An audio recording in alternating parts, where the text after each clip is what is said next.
This right here is a complete set of CTO2 collector tins, but these aren't any regular old tins, so let's talk about it. Hey, what's going on guys? Welcome back to my YouTube channel. Today we're going to be talking about a super rare misprint card that comes out of these tins, but not all of these tins, it's only a special variant. Before we get started, I do want to give a small brief history on this tin set. This collector tin series was released in September 2005. It featured 6 different tins. The case had 2 of each tin.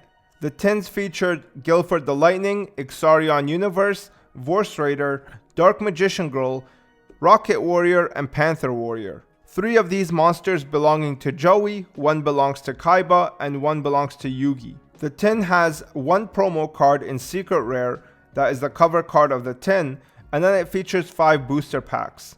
The booster packs are Dark Beginning 1, Dark Revelation 1, Soul of the Duelist, Rise of Destiny, and Flaming Eternity. If I was to rank the 2005 tin series amongst all of the other tin series out there, I would definitely rank it in the top 5. This has fan favorite artwork, it has a brand new art of Dark Magician Girl, it has a very iconic Vorse Raider monster. Overall, it's just a very complete package. But that's not all. Now we're going to get to the juicy part and the reason why I'm making this video. What I want to highlight in this video is actually not the tins themselves, but the booster packs that come inside. Specifically the Dark Beginning 1 booster pack. If you're not aware, there is a very scarce set of Dark Beginning 1 rares that are misprinted with Dark Beginning 2 cards names on them. So what do I mean by this? An example of this would be something like the Guy the Fierce Knight. Guy the Fierce Knight has the image and the text of Guy the Fierce Knight. However, the name is stamped with Last Turn. Last Turn is a card that can be found in Dark Beginning 2. This happened with every single one of them. This means that this whole misprint set is a 30 card set and every single one of them is stamped the same way. Here's a list of every single Dark Beginning 1 rare card, and then on the right is the name that was misprinted on the text box. It's important to know that for every single unique misprint, every single one of them has a unique name. This means that every single Magician of Faith has Sangan on it. It doesn't have any other misprinted name. Every single Giant Trunade has Fiend Skull Dragon. These names were not mixed and matched in between. There's no chance, for example, of you having Toon Summon Skull with Sangan misprinted as the name. These misprints are actually exclusive to these tins right here.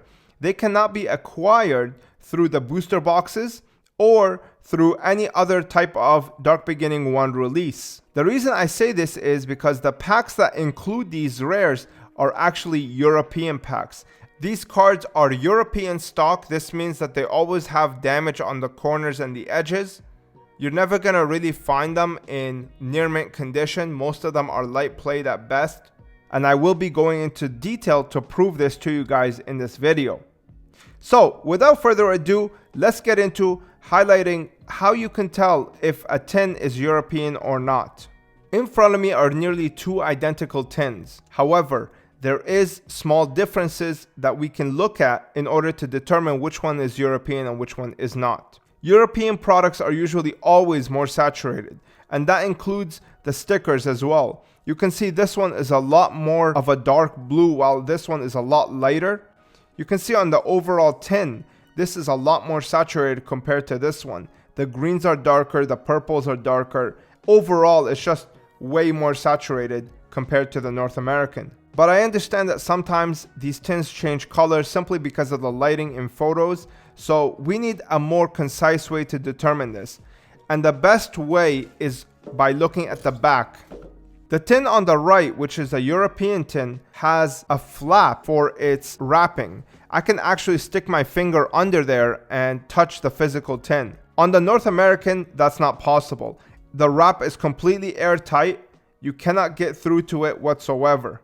But let's just say, for argument's sake, that somebody tried to reseal the tin and they tried to make it seem like it's a European tin. The best way to know if your copy is European is to look at the bottom line in the copyright text. The European one will end with www.upperdeck.com. The US copy will end with the same thing in the beginning, but it will have more patent text right after the .com. That is the best way to figure out if yours is European. I looked everywhere and it seems to be that this is the standard. On North American, it's always with the extra text, while on the European, it always ends with the .com. Now that we've examined the exterior, let's dive right in the name of science to figure out if there is a difference inside of these tins when it comes to the way the booster packs look. Let's start with the North American. We're gonna open this bad boy up. This has a bunch of rips, so I wouldn't really feel good, you know, selling this. So let's just open it up. And there you have it. The promo card, really well centered, looks great. We're gonna look at that a little bit later. And then we have the booster packs. So we have one Dark Beginning, one Dark Revelation, both volume 1s. So we can toss that. And now let's get to opening the European copy. This one also has a hole, so I figured let's open it for the sake of the video. We're going to take a look at this as soon as we open up the rest of the packs. And right away, I can see a difference. So first of all, this thing is crushed. I have no idea why. Let's throw that off to the side. And then we have Soul of the Duelist and Dark Beginning 1. Right away, you should be able to see, if you've been watching my videos, what to look out for with these packs. So let's take a look first of all at the Soul of the Duelist. This is the European one. This is the North American. The code seems to be the same. So I wonder if there is any pull differences in the middle. You can definitely tell that this is a lot darker, a lot more saturated than the North American. Let's keep them to the side so we don't get them confused. Take a look at the Flaming Eternity. Wait a minute. Wait a minute. Oh wait, this is first edition.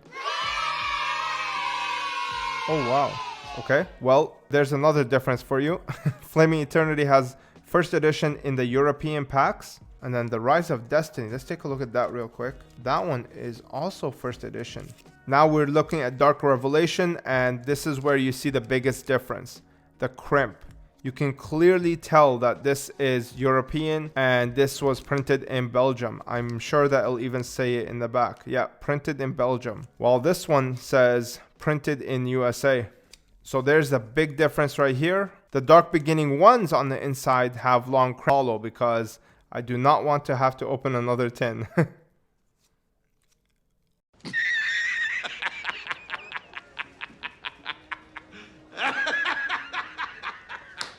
Oh my god, it is. Damn it.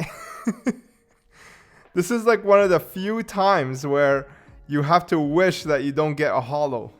Oh man, I pulled the ultra rare. Alright, let me open another one. Let me see which one is the most beat up. This one is really mint. I guess we'll go with Panther Warrior. Alright, let's open her up. Man, that's such a disappointment. Oh, I didn't want to open these, but whatever. For science. Again, super saturated card. Come on, no hollow.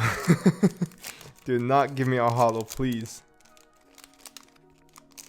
Give me a rare.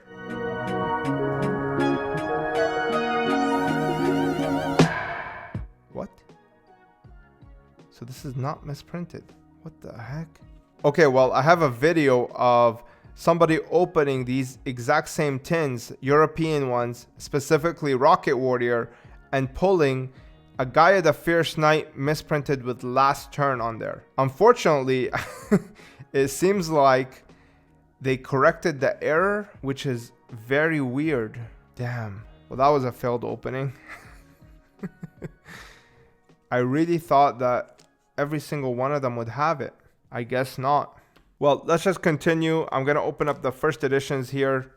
The differences between a European copy and a North American copy. Right off the bat, I'm sure you can tell that this card is super saturated. Like, it looks super dark. The name pops so much more. The secret rare foiling pops a lot more. I mean, it's just a better looking card.